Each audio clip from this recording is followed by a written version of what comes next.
Alright guys, so late tayo.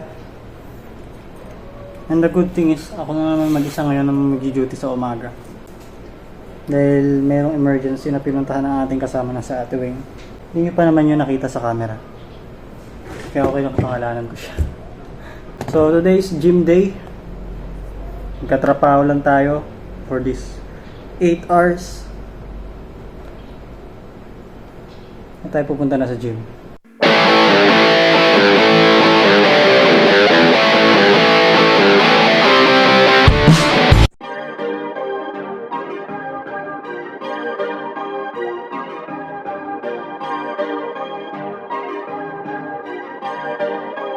Perfect. Perfect.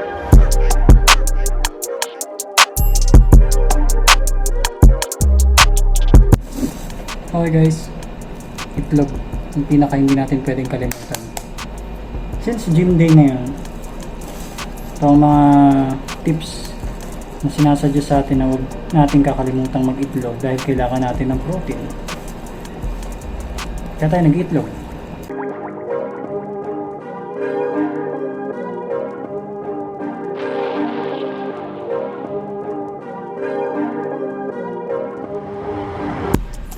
Okay, so sa hindi inaasahang pagkakataon, nice ka. Sa hindi inaasahang pagkakataon, today dapat yung gym natin. Pero nakalimutang maglagay ng asawa ko ng pera pambayad ko sa gym mamaya. Ending, hindi tayo makakapag-gym ngayon, so uwi tayo diretso sa bahay. Ba't yan?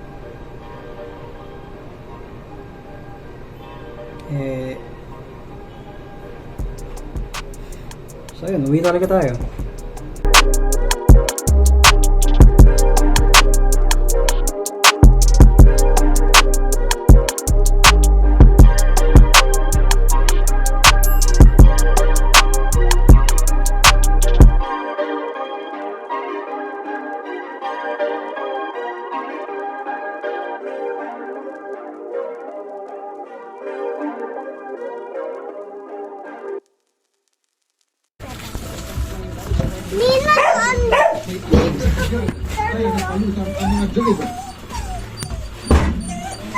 Hindi mo ako binigyan ng ano.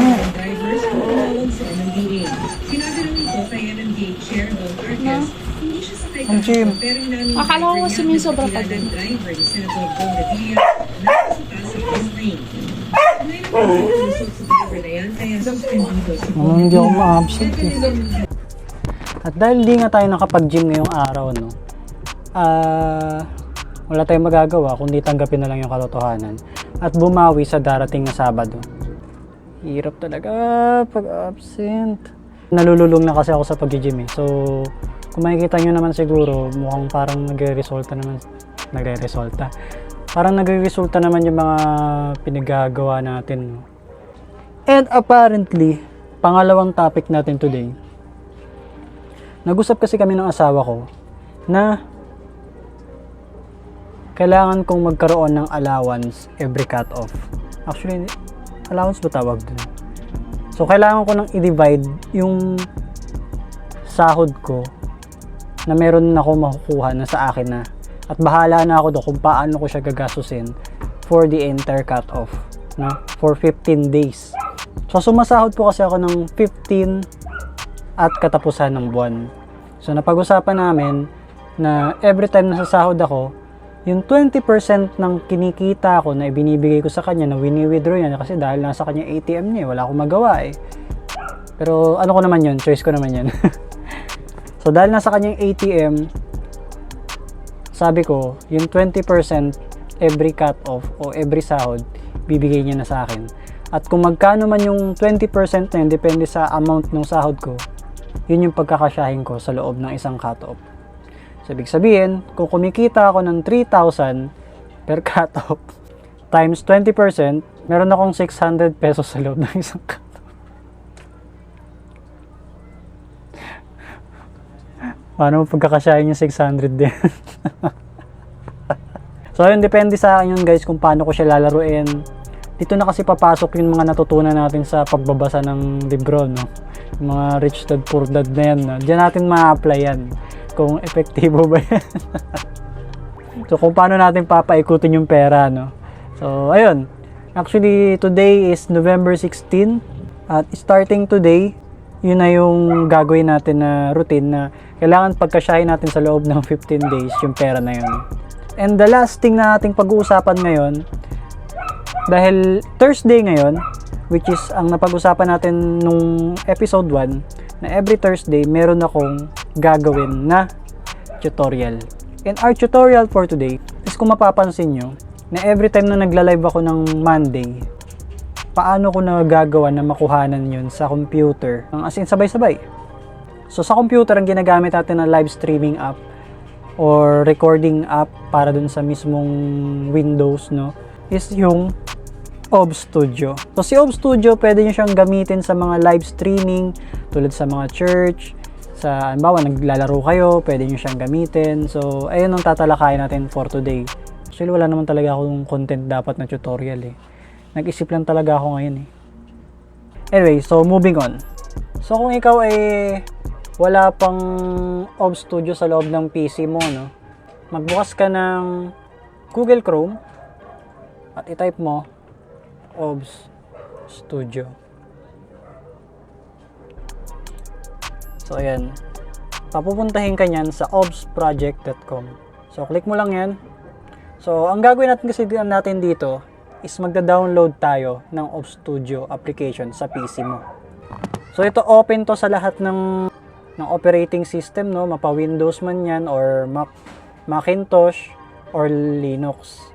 So, ang PC natin ngayon is Windows. So, i-click mo lang yung Windows na yan para ma-download yung mismong application or yung application. So, automatic ina-download na niya yan dito sa inyong listahan, sa inyong download history. So, pag na-download na yan, install nyo lang yan, guys. Then, pag na-install nyo na siya, bahala kayo kung saan nyo siya i-install. Open nyo ang OBS Studio. So, makikita nyo dyan sa screen. Ayan. Pwedeng yung studio mode dyan or pwedeng hindi. So, ang studio mode, kapag kinlik nyo kasing studio mode, yan, dalawa. Namomonitor nyo yung pinaka live screen at yung pinaka format nyo para ma-edit nyo at ma-forma nyo yung mga kung ano-ano man dyan. So, paano tayo magsa-set up ng ating live streaming or recording studio sa OBS Studio? So, i-click mo lang tong plus na to, which is yung scenes. Ako kasi marami na kasi akong scenes eh, na nagawa eh. So, iba-iba yan. Iba-iba yan ng mga format, no? So, merong ganyan lang at merong ganito. So, ito, yung scene, open mo lang yan. Try natin sample.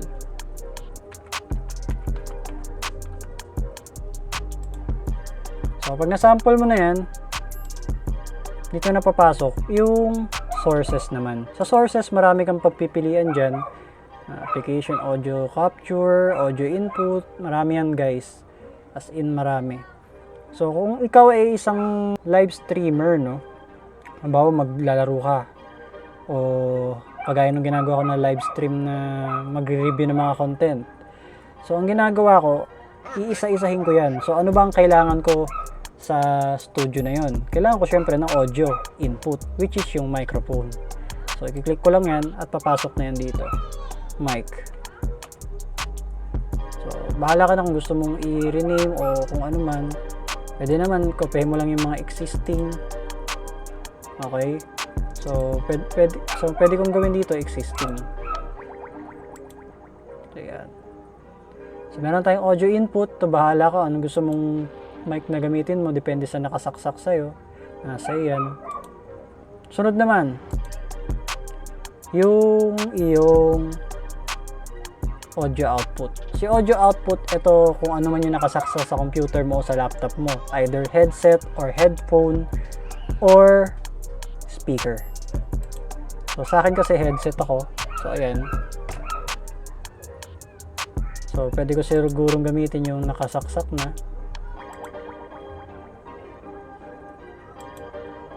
Ayan.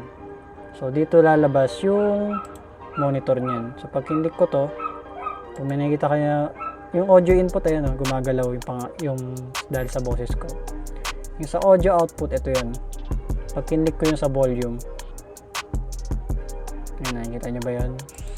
So ganun.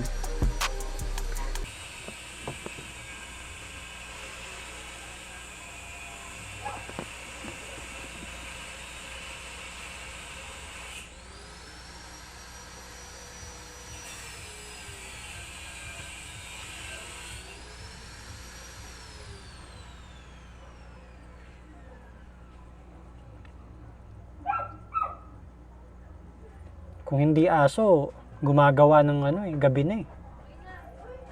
So, ang susunod na natin is yung mismong display.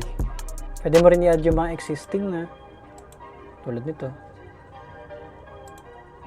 Charan! Pwede mong paliitin. Nare-resize yan guys ha. So, nakita nyo yung red na yan. Nare-resize yan. So, ayan. Depende sa inyo kung paano nyo gagawin, no? So, hindi pa siya agad nagka-transition dito guys. Dahil ikaw ang bahala dyan. Unless na lang na i-click mo tong transition. Okay na. So, what if kailangan mo ng webcam? Dahil ako ay may webcam. Nakikita nyo ba yan? Yan, webcam yan guys. Dahil ako ay may webcam. Kung ikaw ay may webcam, i-add mo naman is yung video capture device. Bakit cellphone yung gamit ko ngayon na pang demo sa inyo? Kasi sineset up pa natin yung pang live stream natin sa desktop. So ako mag-add lang ulit ako na existing. So ayan. So i-resize ko lang ulit to guys.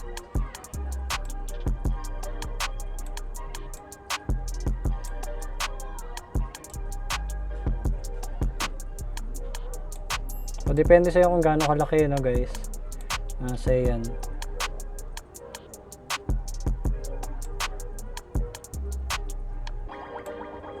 Pwede ko na transition to. So, ayan. That's it. So, kailangan natin mag-sample. Okay, so, ayan. Ito na yung pinaka-final output ng ating tutorial, no? So, nakita nyo yun, ayan, no? Naka-click yung recording. So, itong binibilugan ko. So, ayan na yung pinaka-indication na naka-record kayo. So, siguro yung pag-live stream, no? Ituturo ko na lang sa inyo sa mga susunod na araw o sa mga next episode natin, no? Kung paano mag-stream sa YouTube, sa Facebook, sa kung ano mang platform, no? Kasi dito, pagdating dito sa streaming, marami tayong pagpipilian. Ayan, show all. Ayan, marami yan. Bilibili, Bitmoving, Boomcams, iba-iba yan guys. So, tuturuan ko kayong paano mag-stream sa mga platform na yan. Siguro dito na natin tatapusin tong vlog. I hope na may natutunan kayo kung paano mag-screen record ng inyong PC or ng inyong desktop screen gamit ang OBS Studio. Dito natin tatapusin ang vlog. Inulit ko lang ulit. Hanggang sa muli mga kadugo. Adios. I wake up every minute with the fever dreams. I push my mind to a limit where it needs to be. I work blind, got vision, I don't need to